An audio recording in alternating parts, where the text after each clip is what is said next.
So ayun, welcome back again dito sa ating channel. Ngayon ang i-share ko naman sa inyo is kung paano magpalit ng tinatawag na spiral bevel gear ng mga ganitong electric grinder. So panoorin nyo lang yung video ito. Step by step gagawin natin to.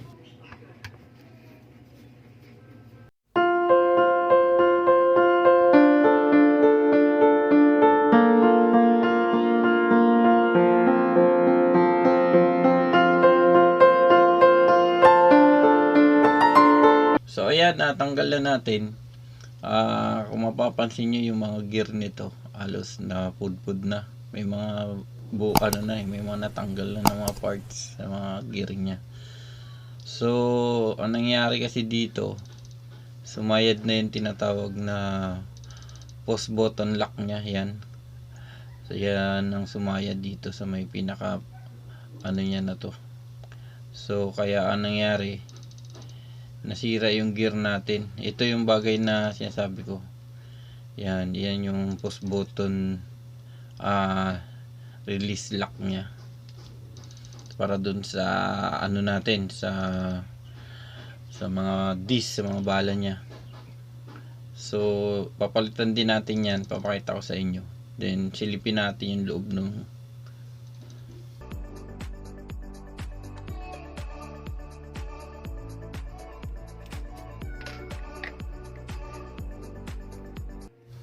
So ayan, ito na yung loob ng ating head ng grinder. So yan yung kanyang pinaka gear.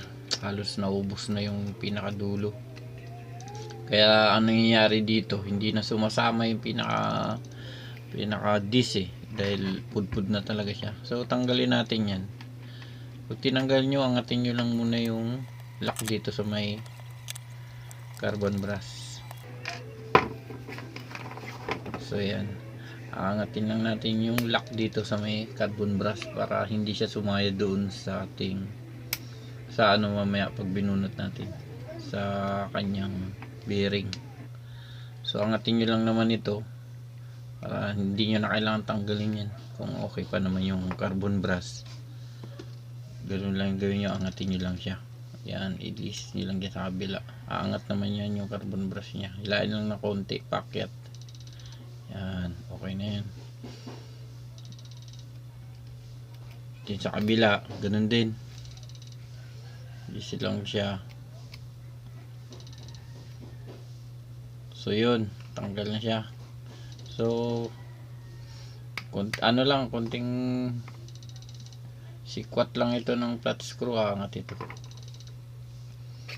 So yan, ito na yung pinaka rotor nya, yung kanyang yan. So ayos pa naman ito lang talaga yung problema, kaya ayaw nang gumana to. So tatanggalin ko lang ito.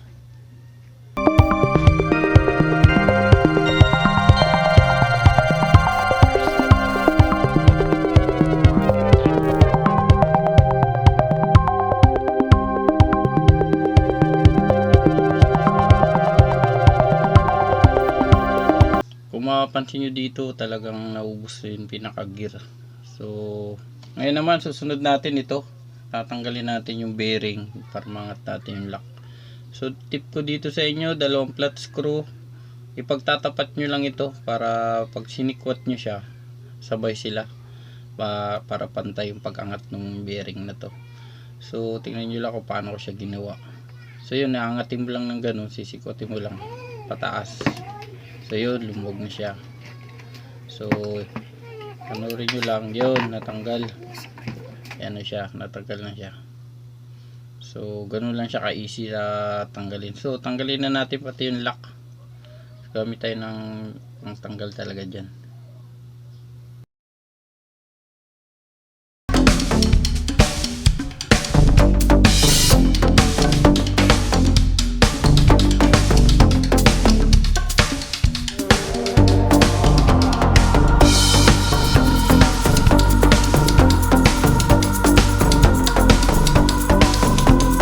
Natin, kabit na natin itong lock nito, yung push button lock nito. So ang nga pala, nakabili pala ako sa online nito. itong mga parts na pamalit. So ang tip ko nga pala sa inyo, kahit ano nga palang parts ng mga grinder nyo, nabibilihan na yan ng part, wag nyo itatapon. Halimbawa nasunog siya, nabibilihan yan. Sayang kasi kung tatapon nyo rin, naayos pa yan. Ang gagawin nyo lang, i-type nyo lang yung model ng grinder o kung ano man yung ano nyo, mapapahanap nyo yan isa-isa, basta ilalagay nyo lang kung anong klase ng model siya. So ito yung lock, ikakabit ko na. Sa akin, marami na ako napalit na ganito. Yung iba nga sunog pa yung mga rotor, yung stator. So nakapalitan siya. Hindi pa siya kahit itong head napapalitan din ito, yung buong housing. Yan. Kaya wag nyo itatapon.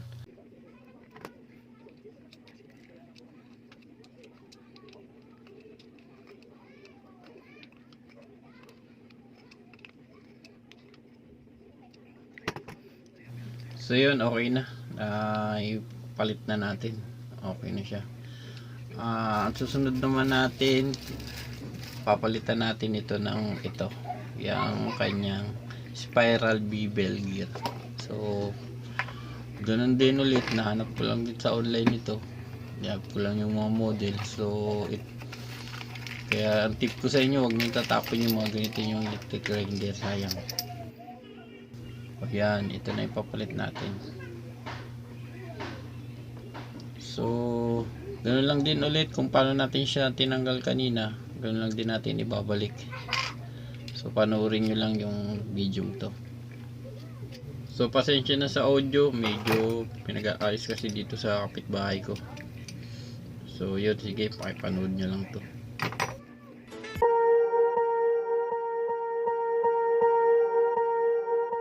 Swear I won't forget this, why do I regret this? In my mind reckless, thoughts are feeling endless. Sitting up I'm breathless, anxiety's infectious. I feel so defenseless, betrayed and embarrassed. I hate being open, I hate being broken. I feel like an ocean filled up with emotion. Anger ain't a potion, rub it on like lotion. I can feel it soaking, reopen, the scars have awoken.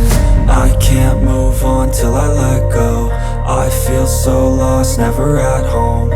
Need to be strong, every breath hold. Cause I can't move on till I let go. So ayan, nakabit na natin. So ito yung gear, okay na siya. Bago na ang ating gear. So pwede na natin ito i-assemble. So tingnan nyo lang yung pagkagawa ko. Yan. So okay na siya. Ngayon, assemble natin. Balik natin itong bearing. Itong bearing, madali lang naman ito. Konting lang ito. Tulak.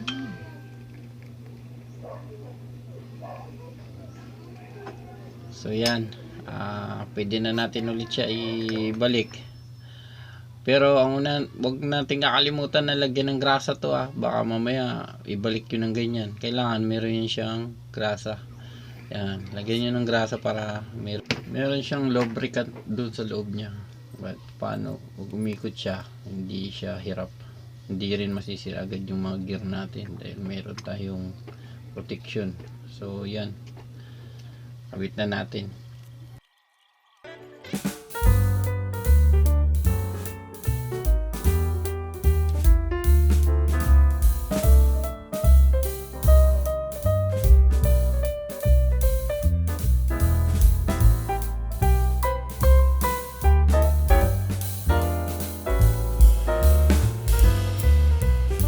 Tapos na siya.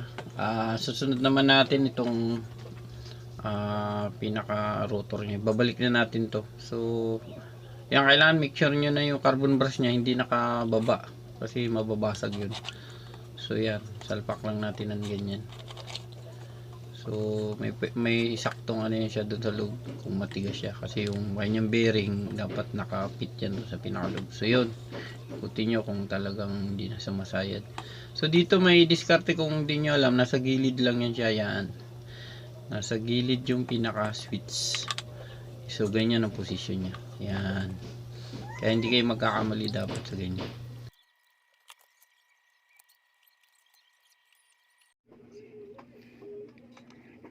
So nakabit na natin lahat. Final retight na lang natin yung mga bolt. Then balik na rin natin tong carbon brass. Huwag natin kakalimutan yung inangat natin kanina. Pambalik lang natin yun. Yan. So pwede na to. Testingin ulit. Balik natin tong cover. And yung mga bolt nya syempre. So testingin natin. So yun. Kita nyo naman. Higit siya. So sabagay, umandar nga naman pala to kasi lang ito gear. So yun, testingin natin kung ayos na ayos yung ating gear dun sa talagang ginagamitan ko nito.